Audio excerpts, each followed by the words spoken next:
Welcome, ladies and gentlemen, and everybody inside and outside the ballpark. My name is NovedPlayer, and welcome to episode 74 of the Noved Notes podcast, where we talk to many creators and communities inside the platform. I'm your host, and with me today, I have a roleplay community leader, community owner, I should say, who delves into the world of comic books and many different types of RP.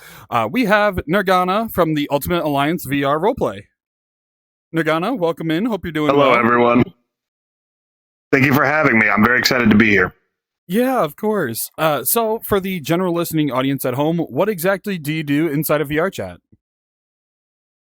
Well, it's like you said. I host the Ultimate Alliance VR, which is a role play group set in the world of comic books, and I also co-admin a very new RP game that has opened up recently, Animosity, which is kind of the same thing, just anime. Oh, I gotcha. Well, I guess, first and foremost, when it comes to yourself, what kind of got you into VR chat in the first place? I was just a victim of the VR craze a few years ago. You know, when everybody was doing it. I watch a lot of YouTube gaming, especially Markiplier. So I got into it around the time that he did, and I was able to get my hands on an Oculus. I want to say 7 some odd years ago. This is still my very first Quest 2. Oh, wow. Fair enough. Yeah. I mean, to have your Quest 2 for, that long, I mean, that's a lot of people usually replace them after a couple of years. So it's nice to hear that you've taken care of your headset and, kept it going. To be fair, it's partially because I fell out of love with VR gaming for a couple of years. So it just stayed in its box. No, fair. I would say, so I guess kind of to go into topic a little bit. So what kind of made you want to start doing roleplay events in VR chat? It's one of the big reasons I got into VR. I love role playing. Oh my God, I've been role playing ever since my freshman year of high school. It's mostly been text role play. I started on Google Plus, if any of you remember what that is. I started with that, and I found a community of really great people, a lot of which I'm still in touch with to this day. Nowadays, when it comes to text RP, I'm mostly on Twitter. As for virtual reality roleplay, I got into that pretty much as soon as I heard that VR chat was a thing. Fair. I would say, obviously, there is a lot of different types of role play when it comes to VR chat. I mean, there's many different IPs, different variants, different AUs. And so I guess, what was kind of your first experience when it came to VR chat role play? It was just me world hopping. I found an avatar of a character that I liked, and then I just started running through worlds to see if I could find people that would commit to the bid along with me. It wasn't anything super. It wasn't anything super complex at the time because I wasn't aware of roleplay groups when I first started. I gotcha. So, kind of to, dive a little bit deeper into it. So, going from world to world, you found this avatar that you found and trying to get people to join you. So when it comes to more like, I don't want to call them like official groups per se, but like what kind of got you from where that started into like more group centric like role plays? You want to know the funny thing about that? I cannot remember. I know that my first group was Ruby JBR, which of course Aaliyah has been on the podcast before. Hi, Aaliyah. I don't remember how exactly I found it. I just know that I joined it and I saw that they were having auditions for my favorite Ruby character, Raven Bronwyn, and I was like, it's destiny. I gotcha. Yeah, I would say we have had Aaliyah on the podcast way in the early stages of the podcast. But yeah, so it's really cool to hear that you kind of got into, Ruby Journey Beyond Remnant. And obviously time had progressed and, you created your own community, the Ultimate Alliance VR. So I guess kind of to ask the question, what kind of made you come up with the name of Ultimate Alliance VR? If you don't know, Ultimate Alliance is a video game series set in the Marvel universe. The very first game is very popular to this day. But the idea is that Doctor Doom has assembled all of Marvel's greatest supervillains together to create this group called the Masters of Evil. So, as a counterforce, Nick Fury of Shield gathers all of the world's greatest heroes together to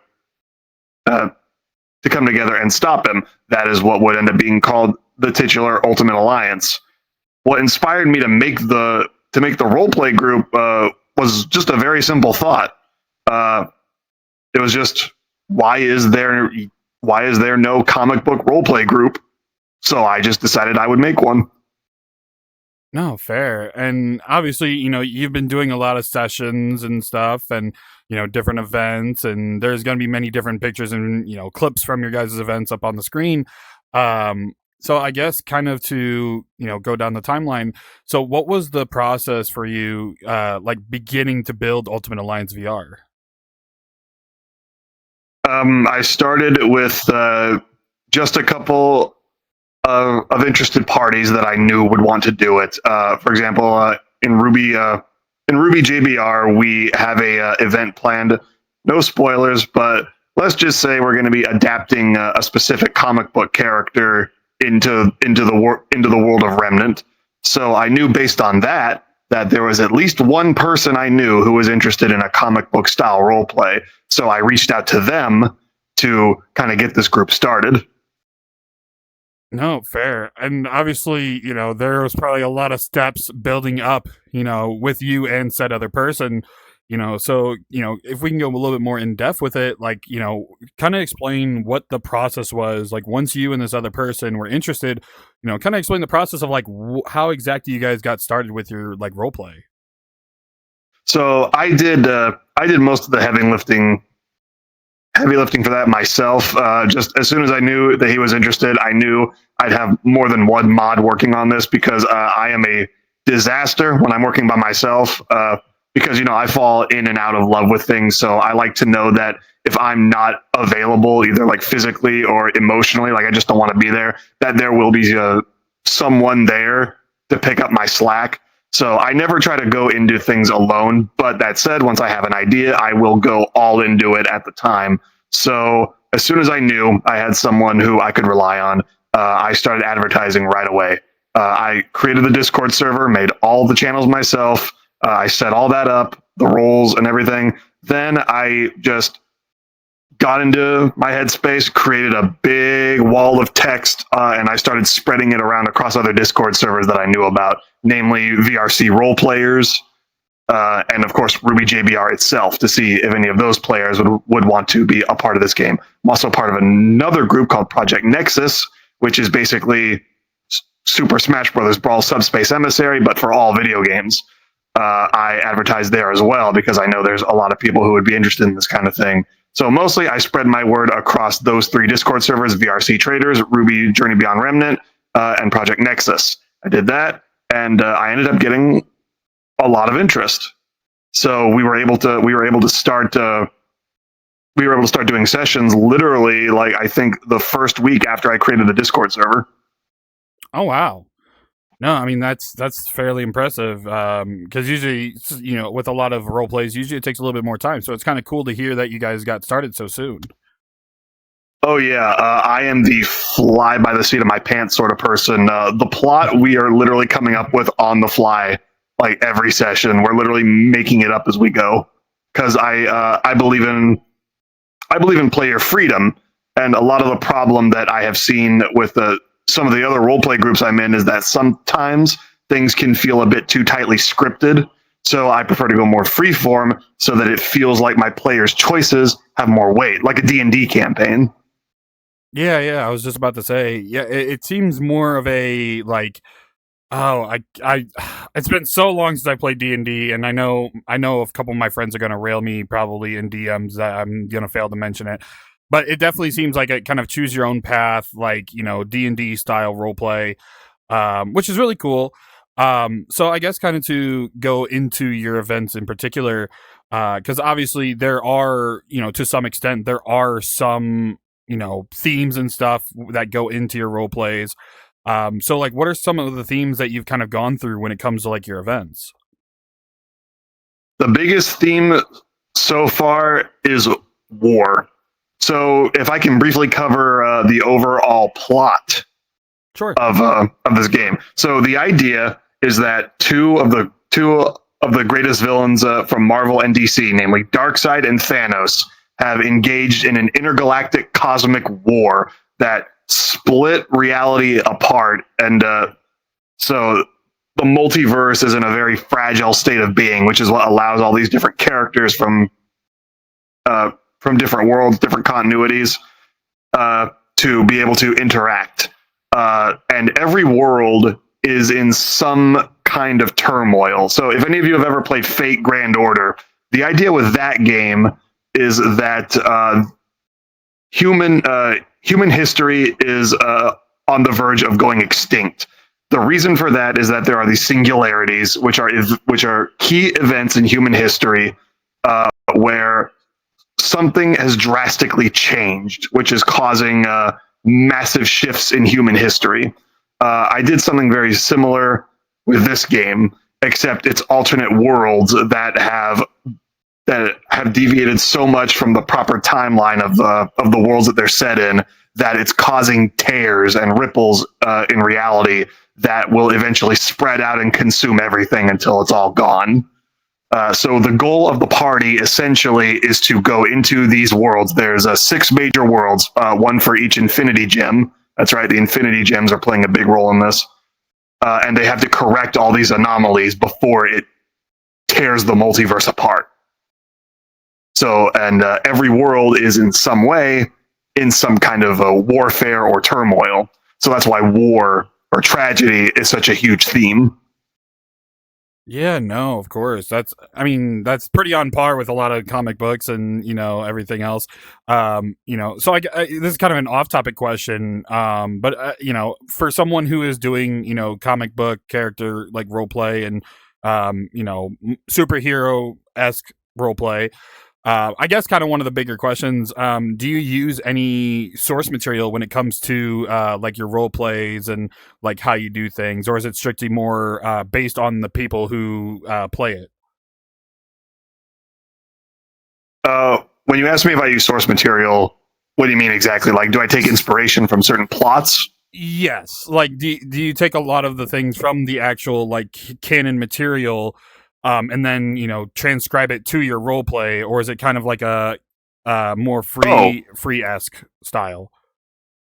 It's a little bit of both, actually. The overall plot was inspired by Marvel Rivals, if you know anything about that. It's basically yeah. In Marvel Rivals, the reason that everything is happening is because there's a war going on between two Doctor Dooms who have split the Marvel universe apart, and that's why all these different characters from different universes are meeting, coalescing. So you can already see the inspiration just based on my description, how I kind of took that and I translated it just not from just the Marvel universe, but all of comics. No, fair. Yeah, because obviously, there's a lot of different, heroes across both universes. Or I guess metaverses in this case. Ha ha ha. But it's definitely an interesting concept. Because obviously there are games out there that kind of reflect, different, series going at it. Like you have Capcom versus Marvel, you have, DC Mortal Kombat, you have all these different, collaboration games. So it is kind of cool to see something in VR that kind of does something similar to that effect. It's not necessarily a fighting game, obviously, but it's a lot of war theme and role play, and it's really cool to see. So obviously, when it comes down to it, because you have DC characters, you have Marvel characters. Are there any other characters in Ultimate Alliance VR that we may not have covered yet? Absolutely, we allow from any line of comic books. We have Image Comics with Top Cow. If it is a comic book character and it's part of the superhero genre, they're good to go. Our very first arc was called Hell on Earth. The idea there was that Earth had been overrun by the coalescing forces of Mephisto from the Marvel Universe and Malebolgia from Spawn. Oh, wow. So Spawn was actually a very major facet of the very first arc of our game. Fair enough. Well, I was gonna say, because obviously, when it comes to comic books and stuff, there's a lot. There's a lot of comic books out there. Obviously, like when it comes to, you have your superhero comics, of course, but you also have like, your more funny comics, as well as like some of your other IPs, like video game IPs, for example, are huge when it comes to comic books. Capcom is no different. Sega is no different. With all the Mega Man comics, all the Archie Sonic comics, the list kind of goes on and on and on, of course. So I guess kind of one of the questions I want to ask, what is like this, you kind of said that the limit somewhat is, if it's a superhero theme, but when it comes to like, certain other IPs, are you more interested in having them on, or do you request that they kind of change into another IP? You kind of hit the nail on the head. So this is a superhero game. So in the same way that Smash Brothers won't consider characters who don't originate from a video game, we do not take characters who did not originate from a comic book. But also, it has to be part of the superhero genre. We don't want Magneto and Wolverine interacting with Sonic the Hedgehog from the Archie comics. That is not what we are interested in. It is specifically a superhero game. Fair enough. Yeah, it was just a question that I was curious about. Obviously, yeah, that's fair. Obviously, when it comes to all the different types of Marvel and I almost said Capcom again, Marvel and DC IPs and like all their different games. Because you obviously did state already that you already do use a lot of like source material when it comes to like the canon and stuff. But obviously there are subgenres of like source material. Like obviously there's like spin-offs. Like I know there's like the whole zombie saga of like Marvel and a bunch of other different, I guess you call them like sub-series, I guess, not like officially canon, but you know what I mean. So do you have any plans to maybe implement some of those in the future when it comes to your roleplay? I'm going to say I did not have any plans for things like Marvel Zombies until you just brought it up. So thank you for that. I'm going to, if any of my players end up watching this, I'm going to put you through hell. Halloween's right around the corner. Yeah. So to slightly rephrase the question, sure. We do allow characters outside of like the mainline continuities. Like you do not have to just be from, say, the main Marvel universe. We have a strict limit of 3 of any given character. So for example, let's say Magneto. I'm playing Magneto as a player character in my game, but if 2 other people wanted to, they could also play as Magneto. It just can't be the same Magneto. So we allow 3 of any given character, as long as it's not the same version of a character. And on top of that, we only allow a maximum of 3 of that character. So there can only be 3 James Howlett Wolverines. There can only be 3 Eric Lencher Magnetos. There can only be 3 Bruce Wayne Batmans. However, if it's like Bruce Wayne, Terry McGinnis, what's the other guy's name? Dick Grayson as Batman, you could still get away with that. So there could, in theory, be like 12 Batmans, but there can only be 3 of the same kind of Batman. So there can only be 3 Bruce Waynes at any given time for players. We have a maximum of 3 characters per player and a hard limit on 3 of the same character, but it can be alternate versions. That doesn't have to be from another comic book world. It can be from a cartoon like Teen Titans, for example. That's also 100% allowed, as long as the characters are taken from a comic book source. It's okay. Yeah, so essentially superhero IPs rather than I think I get what you're saying. Well, I guess kind of to go deeper into this topic a little bit, because you said, 3 Bruce Waynes, but obviously when it comes to, like, let's say Batman, for example, there's a lot of different types of Batmans. And I know, and we'll throw some pictures up on the screen of like some of the versions. Because obviously you have like the animated series, you have if I remember correctly, the picture that I'll throw up on the screen, I believe that's the Injustice 2 version? Question mark. It looks like it anyway. I'm not like huge into I like superheroes, but I'm not like huge when it comes to like knowing what IPs are which. To be fair, That's fair. Yeah. yeah, and then like you have the one of the other video game versions as well. So I guess that since they're all technically Bruce Wayne, that's where the line draws. It's Yes. because obviously there's a lot of different versions of Batman, like not counting the IPs itself, but like obviously there's different actors versions of Batman and all that stuff. So does that kind of fall in that same category, or is it because it's all Bruce Wayne, it's nullified? Yeah. If it's Bruce Wayne, it's nullified. If there's already 3 of Bruce Waynes in the game, it does not matter. It does not matter where they're from. You cannot play them if we already had the limit. It's just to keep it from becoming overcrowded with like 100 copies of the same character. We actually put that rule in place because we were worried that people would be picking up Peter Parker, Spider-Man like crazy. Sure. Which strangely it didn't happen. At first it kind of did. We had the Insomniac Spider-Man from the PlayStation 4 games, and we had the Marvel Rivals one.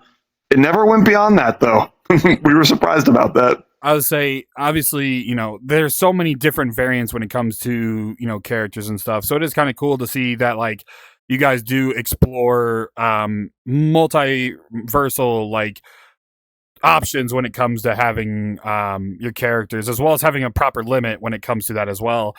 Because obviously it's definitely an interesting concept. I think a lot of the games specifically speak for this topic that I'm about to bring up, because obviously a lot of characters interact in unique ways when it comes to, their interactions within game or within comics. And it's usually all different stuff. So I guess kind of one of the questions I wanted to ask, kind of as a more like fun topic to talk about, what's like one of the most interesting interactions you've had in your roleplay when it came to like certain characters interacting?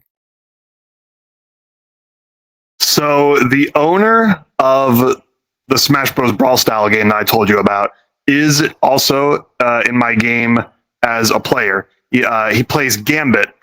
So if any of you have seen X-Men 97, there's a little bit of a love triangle between Rogue, Magneto, and Gambit in that series. We've had a little fun playing with that because, of course, I'm Magneto. He plays Gambit, and we do have someone in the roleplay who plays Rogue. Hi, Neil. Love you.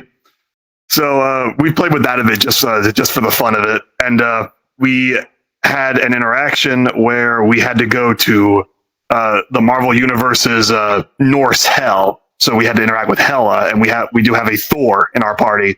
So that was also pretty fun. We had to run through an arena to like gain her favor for the fight that we were doing. This was part of the Hell on Earth arc, and we had to fight the giant dog Fenrir, and he treated Deadpool like a chew toy that whole fight. So that was also really funny. I also play Wolverine in the game, and as you just heard, we have a Deadpool. So you can imagine how those interactions go. Just go watch Deadpool and Wolverine. It's literally that. No, totally fair. I personally, okay, I'm not gonna lie. Don't rail me in the comments. I have not seen that movie yet. I've been so busy. There's a lot of movies that came out within the like last year and a half. I just have not seen. Sorry, spoiler alert. I don't know jack about it. But it is really cool to see that you kind of base stuff that like, or you have experiences that are like in the movies too. Because obviously, one of the things. Because obviously you, if I remember correctly, you had just gotten done with season 1 of your roleplay, correct? That is correct. We are on episode 2 of our second season. Nice. Yeah, and if I recall correctly, well, I guess kind of for the general listening audience, like how exactly, did season 1 end when it comes to the roleplay?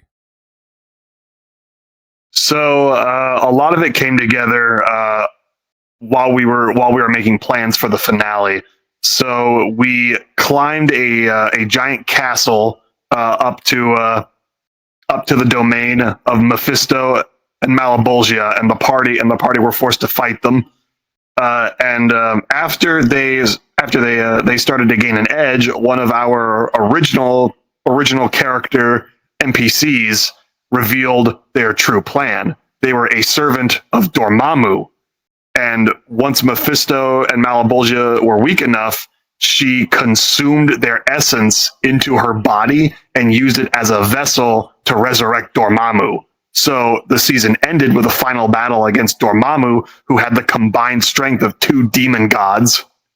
So one of the pictures I sent you in the Discord is relevant because it was a joke based on the fact that while we were fighting Dormammu, a lot of the party were getting really bad rolls, so they weren't able to do all that much. And it's funny because we had characters like Magneto or Magic, like crazy strong magic users who can screw with like the literal laws of reality. But the character who was doing the best in the fight was Punisher, the guy with guns. Punisher was annihilating Dormammu with his rolls, and people like Magneto were getting their ass kicked. Fair.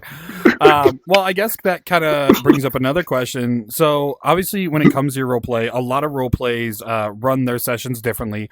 So, I guess kind of to ask the bigger question here, how exactly do you run your roleplay events? Like, how exactly do battles go down, and like, kind of explain the process of how an event works? So we'll pre-plan some basic beats for the episode right away. But like I said, I like to keep it loose so the players have agency to change the story at any point. And what we'll do with fights is we'll kind of do it like a D&D session. We'll roll a d20s when players want to do something. Sometimes we won't do that and we'll freeform it. We kind of play it fast and loose. But generally, we're using d20 rolls to determine the effectiveness of players' attacks and skills. And we will run it against the NPCs who also have to roll. So it's usually opposed checks. So, I want to hit you. Okay, well, I want to dodge it. So the one player who's attacking would have to roll against the other player who wants to defend. And of course, the higher roll wins. Mm-hmm. And we just keep the story going based on those rolls. Gotcha. Yeah, I mean that's definitely a common strategy when it comes to role plays here in VR chat. Because obviously there's a lot of ways you can go about it, but I feel like the D&D, rolling your dice definitely helps a lot of communities out there when it comes to specific like IP role plays and stuff. I know there's many different groups as well as different content creators actually who kind of follow that same strategy when it comes to roleplay. I know, for example, there's different. I know there's one show, for example, called Hold My Ale, which is kind of a D&D show held by the same creators of Metaverse Degen. So they kind of do a whole D&D show and stuff. And I know there's other roleplay communities out there that kind of have D&D roles. I know, if I remember correctly, one of the other ones we had on in the past, Twitch I did on, if I remember correctly, Rain, don't shoot me if I'm saying this incorrectly, but I believe they also use D20 rolls as well when it comes to their stuff. But yeah, it's definitely a cool thing to see how in-depth these type of events are when it comes to, VR roleplay. Because obviously with D&D, it's more dice and story writing, but with VR, it's a whole immersive experience. So to kind of go into that a little bit, because obviously, you have your avatars, different characters, different IPs, different universes. So I guess one of the questions I wanted to ask when it comes to your role play, how do you decide on like what worlds to use? Do you use custom made worlds? Do you use public worlds? Like, what's kind of the thought process when it comes to like choosing worlds for your events? Honestly, I wish I had more to tell you, but we usually just look through worlds until we find something that looks good. And of course, Ultimate Alliance VR is a Quest compatible game, so we want to make sure that as many players can get into it as possible. So one of the criteria is that the worlds have to be Quest compatible. And to be clear, there are worlds that are Quest compatible, but still screw up Quest users. So we have to really do our research and make sure that a world will actually work for a Quest user, because some aren't all that well optimized, so they'll still lag out. Yeah, sure. But the criteria is essentially just we pick out what looks good and what kind of fits the theme. For example, in season 2, there's going to be a lot of elements of being in outer space. So we're looking for a lot of like alternate planets or spaceships, that kind of thing. We actually started the game on an asteroid, or we started the season on an asteroid. I gotcha. Hello, everyone. Real quick, just want to pause the episode right here. I want to thank this month's monthly supporter, Drowns, and the monthly tipper, Lion Turtle 21. Thank you both so much for the amazing support. If you want to support the podcast, feel free to check out the Noved Squad Hangout, where I have all the creator economy stuff and all that stuff. But, of course, if you're making sure to come back to check out some of the other episodes, might as well hit that subscribe button and make sure to join the group today, because we have some amazing events that we're being showcased at that you don't want to miss. So make sure to join the group today. And, of course, let's get back into the episode. Woo! So, I guess kind of to go more in depth with this question a little bit, because obviously, yeah, the Quest compatibility obviously is, the biggest issue when it comes to that. So I guess like if you remember some of the names of some of the worlds, like what are some of the worlds you guys use for like some of your events? I can pull them up right now. I've got some of them saved, and I have some of them just in my recents because we did play recently. So some of the worlds that we have used, our current hub world is the Ebon Hawk from Star Wars Knights of the Old Republic, because we needed a spaceship, and I play Batman, so we had Batman build the group a spaceship. And then we used the world Arab Alpha for a desert world. That worked out pretty well. And then a lot of the worlds we tend to use, not just in this game, but in like Animosity and Project Nexus, are worlds that are taken from the game Trails of Cold Steel 1 and 2. Whoever makes these worlds, Pimon Nickpop, they super optimize the crud out of these worlds. So even when they're massive and there's a lot to explore, it's optimized so well that it's usually not a problem. So if you're looking to make your own game and you just need good worlds that don't lag people out, look for any world from Trails of Cold Steel 1 and 2, because not only are they super well optimized, they come with their own in-game menus, and we'll typically use those for our dice rolls as well. Mm-hmm. No, fair enough.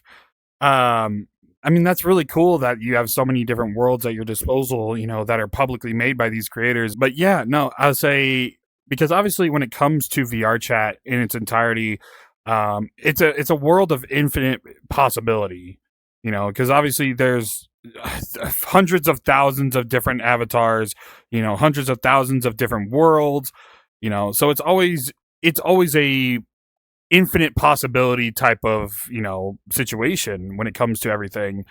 Obviously, because obviously you do all these role play events and everything, so I guess kind of one of the questions I wanted to ask, do you do kind of more casual style events, or is it kind of more of just just the role play itself?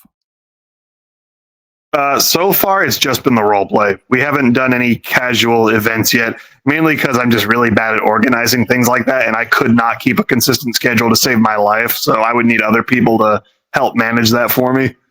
I do have a few mods who would probably be great at it. We just haven't talked about it, so it's mostly just been the role play itself, which by the way is every Sunday at 1:30 Pacific Standard Time. Mm-hmm. So if you can make that, come join us. Yeah, of course. I mean, obviously, when it comes to everything, there's a lot of planning involved. There's a lot of time scheduling involved. So it's natural, especially for a community that's kind of newer to, kind of go through the steps of like getting in the habit of, doing events outside of the main event. I know there's a few communities out there, myself included, when it comes to like having the issue of planning those type of events. So it's not easy to say the least, especially if you're one person or a small group of people. It does take a team to run a community at the end of the day.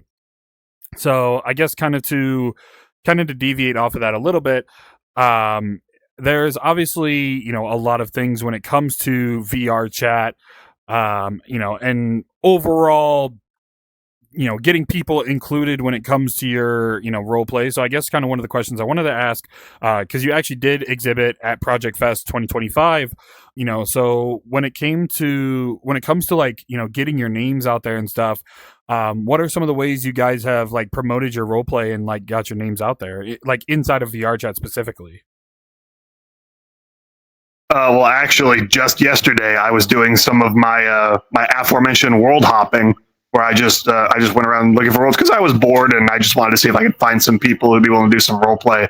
I went to the City 17 map, and I ran around for a bit, and I found a bunch of people there who were just role playing casually. And after a while, we started talking, and I told them about my game. I told them about animosity, and they ended up expressing interest. And now I've got like 3 new players. No, fair. So I don't do anything specific. Yeah, so I don't do anything specifically because I wouldn't really know how. I wouldn't really know where to start. I've already advertised my games in like 3 different Discord servers. That is the extent of that's the extent of my knowledge. I can't go on Reddit because in order to be able to post on Reddit, you have to comment on stuff to like increase your rank on Reddit so that you can do stuff like that, and that's not going to happen. So I'm just kind of stuck with what I have access to. Mm-hmm. Yeah, which is why. Oh, sorry. Which is why Project Fest was such a godsend. Well, thank you. I'll say, yeah, because obviously, there are different avenues when it comes to advertising in VR chat.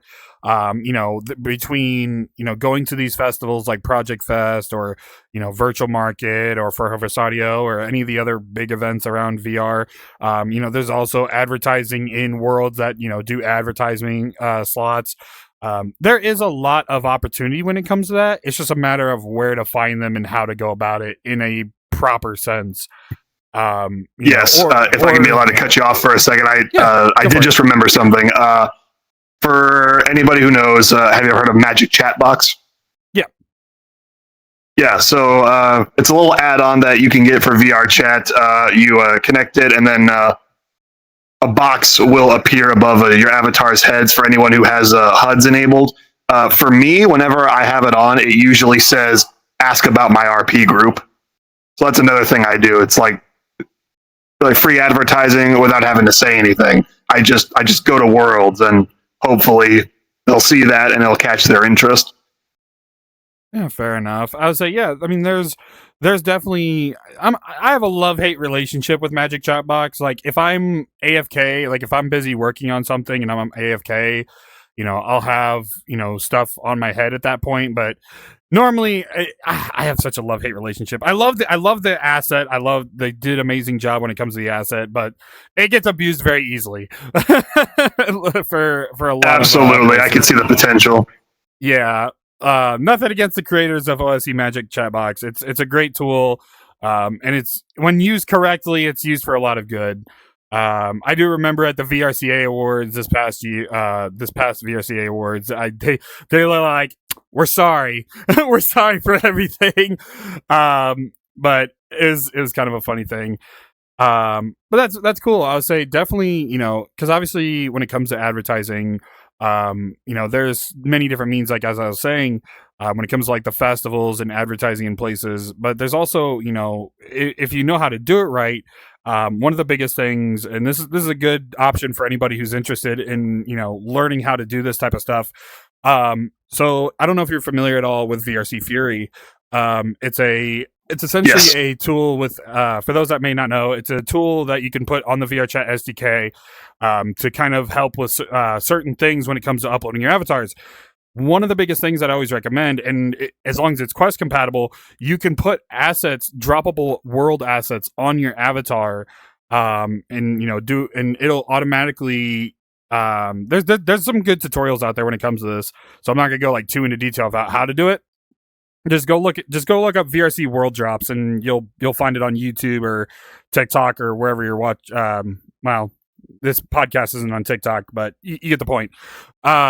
But essentially, like you can make it in your radial menu to where you can drop let's say like a stand up poster or a cardboard cutout or a booth. Like if you want to advertise, that's something I always recommend people. Because my buddy Down Lyric, who I've also had on the podcast, he does a lot of avatar showcases and stuff, which are all PC only, unfortunately. But he's kind of the one that got me into going into public worlds and just dropping my booth down. And then a lot of my friends saw it, and now everybody else is doing it, and I'm just like, oh well, I guess Down Lyric unofficially started the trend. But yeah, no, I had no idea you could do that. I did know about VRC Fury though, because I do upload avatars. Mm-hmm. Yeah, so if you add like a model to like your avatar, you can add a component that's like VRC Fury World Drop or something like that. You go watch a tutorial at the end of the day for those that are watching or listening. But there's some really good YouTube tutorials out there that it's such a simple process. Like I wish I would have these type of systems would have been in play a lot earlier, because it's just very nice to have. And not gonna lie, VRC constraints for a lot of people is very confusing, and they may not understand how exactly it works. But VRC Fury makes it super easy to do so. Knock on wood, VRC Fury stays around for for a long time. But there's a lot of different avenues when it comes to advertising. So going into public worlds and maybe as a group. I know like the Hell Divers of VRC, Josette, who I've also had on the podcast, he'll have a group of his members go with him to like, the Great Pug or, the Black Cat, and they'll drop their booth down and just set up shop. So it's always kind of funny to see those just happen in wild random instances. Because you never know with public and group public instances, you never know what's going to happen until you go. 100%. 100%. I'll say it's definitely a wild thing. But to go back into topic a little bit, because I know I kind of tangented on that a little bit. Obviously, okay. Yeah, I'll say, so obviously when it comes, to your role play, you just got done with season 1, you're kind of into season 2 with a lot of space themed things. So I guess kind of to, maybe tease the audience a little bit, maybe try to get people interested, kind of explain what has gone on so far when it comes to season 2 of the roleplay. So season 2, the party chose to go to a world that has been ravaged by the Yellow Lantern Corps. We call it World of Fear. So the Yellow Lanterns have pretty much taken over the galaxy, and most of your favorite heroes and even villains have been taken over by the Corps and become kind of enslaved Yellow Lantern thralls. The only surviving member of the Green Lantern Corps is Jessica Cruz. So the party encountered her, and she took them to kind of her safe haven hideaway planet that the Yellow Lanterns haven't found yet. And from there, they're just kind of trying to figure out what to do and where to go to kind of fix all this. But no, that's really cool, that, you're going with the whole Lantern Corps side of things when it comes to, that. Because obviously there's a lot of different things when it comes to, space themes, when it comes to like, Marvel and DC. Obviously, like you have, for example, like I'm trying to don't judge me on my superhero knowledge. I promise I'm not that great. But you have like I promise you I'm not either. I'll say you have like the giant space watchtower from like the DC side of things. You have the Lantern Corps, which you've already mentioned. But you also have many different airships and stuff, and different heroes that fly through space and all that type of stuff. Yeah, like the Nova Corps. Yeah, Nova Corps. So it is kind of cool to see, what in the kind of general direction you guys are going. Because obviously when it comes to space, it's a void at the end of the day. So you kind of have to make it somewhat creative in that sense. So I guess, when it comes to that, do you have a lot of things in play as of right now? You don't have to spoil anything. But do you have a lot of things in play when it comes to like, what type of avatars you use or what type of worlds you use when it comes to like the space themed? We don't really have anything in particular in place to bring it back to the how do we determine what worlds we use question. We again we just play it by ear throughout the week leading up to game. Our people will be looking through worlds to just try and find some that fit the general vibe of what we're going for. For example, in this session, we got the entirety of the Fantastic Four, thanks to, of course, the release of the Fantastic Four movie. So a bunch of my players took up the roles of the F4, and the way that we found them is that the party was in the Batcave, and it picked up a distress signal from the F4. So they took the spaceship to go find them, and the world that we used was just the final level, the secret laboratory from Resident Evil 2 remake, because it just kind of fits the sci-fi vibe. No, fair so enough. All you really got to do is pass the vibe check. Fair. Yeah, obviously, yeah, because I mean, at the end of the day, once again, infinite possibilities when it comes to this platform. A lot of it being aesthetics and stuff. Resident Evil 2 is really cool though. I would say, so I know this is going to be such an off-topic question, but I'm genuinely kind of curious. Because I know you said specifically it has to be comic book-ish. So one of the questions, it's such a stupid question, I promise, but has anybody ever tried to play a Lego superhero character? No one has tried that yet. No. We did have someone, the aforementioned Gambit player, almost picked up Scott Pilgrim. You know what? Fair. Honestly, I rate that. That's solid. That's 100%. Honestly, that's genius. I'm so glad they didn't though. I'm so glad they didn't though, because I would have had to figure out if that would even be allowed, because like I said, it's comic books, but it's also superheroes. So I'm sitting here like trying to rack in my brain if that would even count or not. But thankfully he chose not to. So Andy, I'm really grateful you didn't pick up Scott Pilgrim. And you got to pick up Scott Pilgrim now. If you're watching this, you got to pick up Scott Pilgrim now. Don't pick up Scott Pilgrim. I mean, I would say he fits into he is a comic book character. He is. They do have the Scott Pilgrim. So is Garfield. True, but I mean, Scott does face the forces of evil. He doesn't necessarily. I mean, he has powers per se, if you really think about it. Yeah. I don't know. You know what? He doesn't. You know what? He doesn't wear spandex. Doesn't count. neither does Poison Ivy. Some versions depends on the comic. Yeah, it depends on the version, I guess. Funny enough, we do have Poison Ivy and Harley from the Harley Quinn show. Fair. Well, what about Groot? Groot doesn't wear spandex.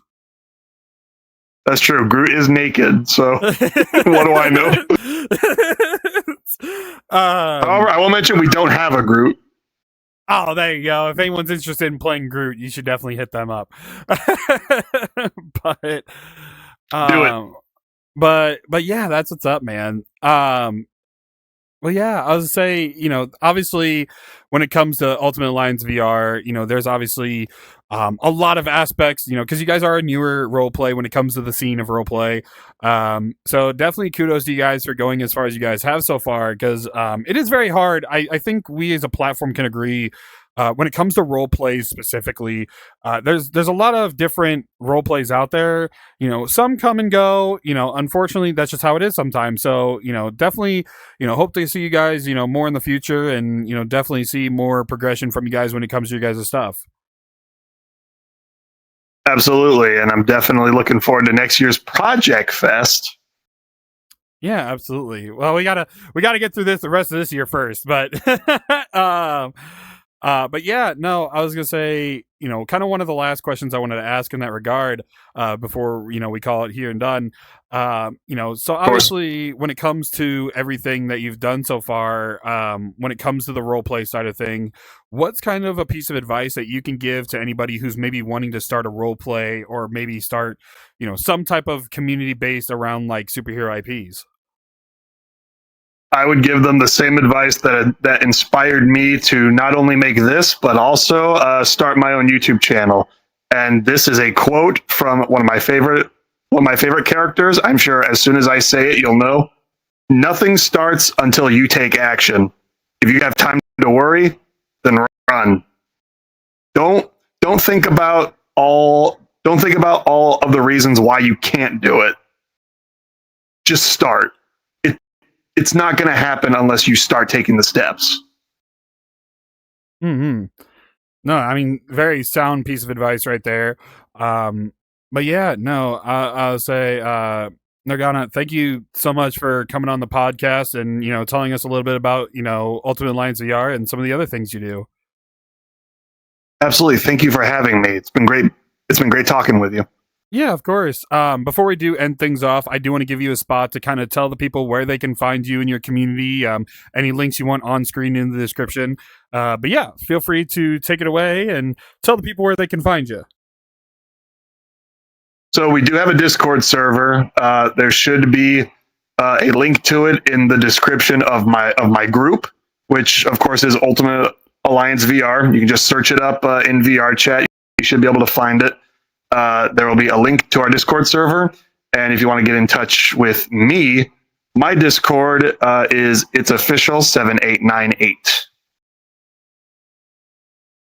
Fair enough. Well, yeah, of course, all the links will be down in the description below, so make sure to go check out all the links down there, right there in the hoobly whatsits. But yeah, thank you once again for coming on. This was definitely a enjoyable experience, kind of learning a little bit more about what you guys do, because I know I gave you guys your acceptance when it came to Project Fest this year, because we were definitely interested in seeing what you guys could do, and definitely kudos to you guys for keeping up and having a great experience when it comes to you guys' role play. Yeah, man, it's been a wild ride so far. And again, when you accepted me for Project Fest, we were only like 2 or 3 episodes in, so I was surprised we even got accepted at all. But I'm very excited that we were able to get in, and I'm also excited that we're still going, and we still got more ideas cooking. Yeah, of course. But yeah, make sure to go check out Ultimate Alliance VR. Like I said, all the links will be down in the description. For the VR chat group specifically, if you're looking it up on VR chat specifically, the code is going to be MVUA.3060. So make sure to go check it out on VR chat, on the website, or in the game itself. But yeah, if you made it this far, comment down below. What is your favorite superhero? It doesn't matter what franchise it's from. What is your favorite superhero? Comment down below. We'll definitely check some of them out and see if there's some particular ones that get a lot of fan favorite. But yeah, of course, if you're already coming back to watch some of the other episodes, why not hit that subscribe button? You're already coming back anyway. This has been it for this outro is so out of order, but that's fine. This has been it for episode 74 of the Noved Notes podcast. I want to thank you all for watching, listening, depending on what platform you're on, and I will see you in the next episode. Take care and peace. Welcome, ladies and gentlemen, to Noved Notes.